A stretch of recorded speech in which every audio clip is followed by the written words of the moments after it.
Poštovani gledatelji, dakle govorimo danas o ženama. Naravno moći ćete se i vi uključiti i vi isto tumačiti koje se to vama žene sviđaju, zašto vam se sviđaju, kakve karakteristike bi trebala imati današnja žena.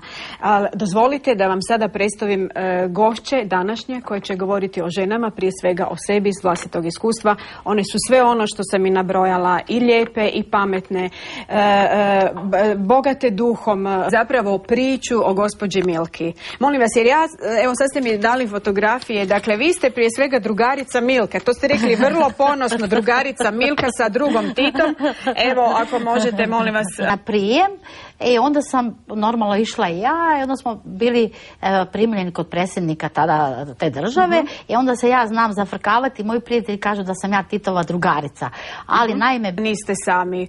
Po tome koliko znam, koliko volite ljude, rekli ste ja obožavam ljude, ja obožavam u svakom danu uspjeh. Mislim, 8 sati puni radni vijek. Ljudi to smatraju uspjehom, nažalost smatraju uspjehom, jer to je prosječan život svake žene. Najljepša vam hvala što ste nam se javili, naravno uvijek ste nam dobrodošli u ovoj emisiji, a o svim daljnjim akcijama naravno i dalje ćemo vas pratiti. Hvala vam lijepa, još jedanput čestitam. Pozdrav i svima, sretno.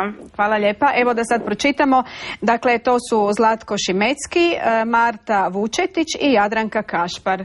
Čestitamo i hvala vam na vašoj humanosti. Idemo mi lijepo dalje sad govoriti. Dakle, govorili smo o tome kako... Da sam već 18 godina predsjednica jedine takve udruge u Brodsko-posavskoj županiji koje okuplja osobe suočiti, pa bilo to i razočaranje, bilo to i raspad nekih odnosa. Od rata u kolicima. Međutim, kao dijete sam cerebralac i puno lijepih trenutaka sam provela sa invalidima koji su bili u daleko težoj situaciji od mene. Milkica me pozna jer ja sam biba iz Vodice.